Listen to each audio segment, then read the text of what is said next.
Photoshop tutorial on blending modes. Blending modes in Photoshop is found down here in this drop down menu over here. Those are all the blending modes you have.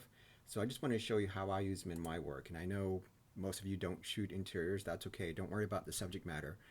You can apply this to pretty much anything you shoot. Okay, so let's start here. This is my base layer. It's an all ambient shot, right? It's no flash. All the lights are off, just to get my base layer. There are some problems, obviously, some overexposed areas, and I do want the lights on. But the problem is when I turn the lights on, I get that. That's not great, right? That's a lot of color issues, and yeah, I could probably fix it by tweaking white balance, but then I'm going to still have the issue over here and over here where it's not where I'm getting a lot of outside blue light versus the orange warm light from the indoor lighting here. But I can fix that pretty easily just by changing the blend mode to luminosity. And what luminosity does, it ignores the color and it just focuses in on light, on the luminosity. So that looks a lot cleaner, and it fixed my white balance issue back here. I did notice when I did this, there were some color issues right here on the back of this couch, not quite even. So I applied a mask and I brought back the original layer, and just to brighten it up and fix some of those color issues. I still have some overexposure over here. I popped the flash in that room.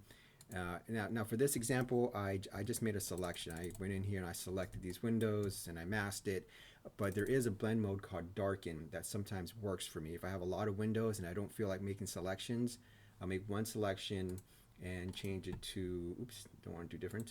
I do use different sometimes, but I'll explain in a minute.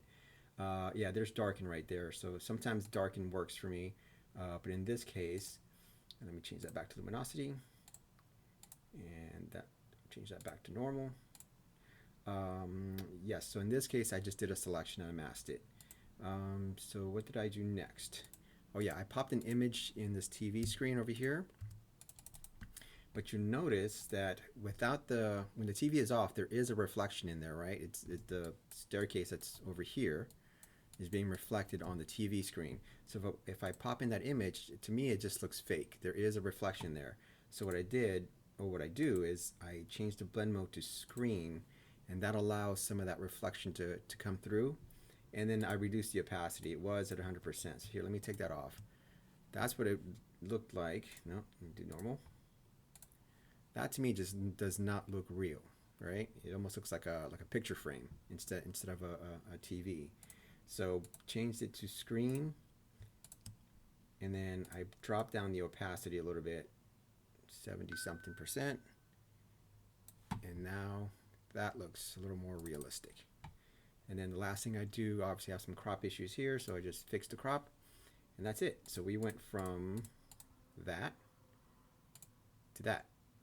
And again, I'm using blend modes to do most of the work there. All right, I just want to show you one more quick example of how we can use the screen mode. So I already edited this image. This foreground over here, I just felt it needed a little more oomph, just a little more bump in the exposure. So what I did, I just flattened the image. I did a Shift Control E to make a new layer.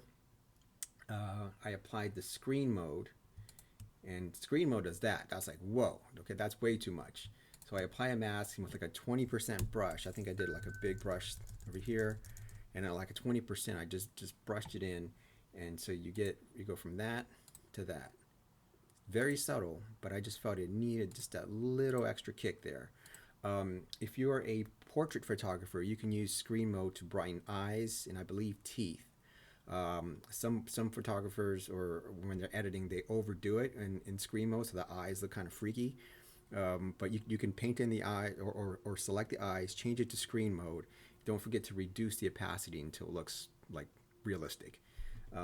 So yeah, so there you go, guys. There are lots of different blend modes here. Oh, I did say I was going to use different. Sometimes when I shoot multiple exposures on a tripod, sometimes my layers don't match up. There's something a little off. Maybe I bumped the tripod or touched the camera or something.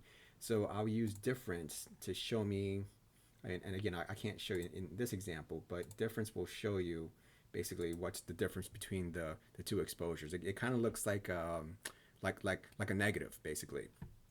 and so I'll see how it does not line up, so I can adjust it manually.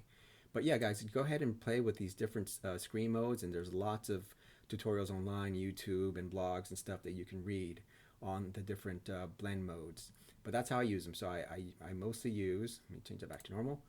I mostly use luminosity, screen, sometimes darken, and yeah, that's about it. But yeah, go ahead and play around and see how it works for you.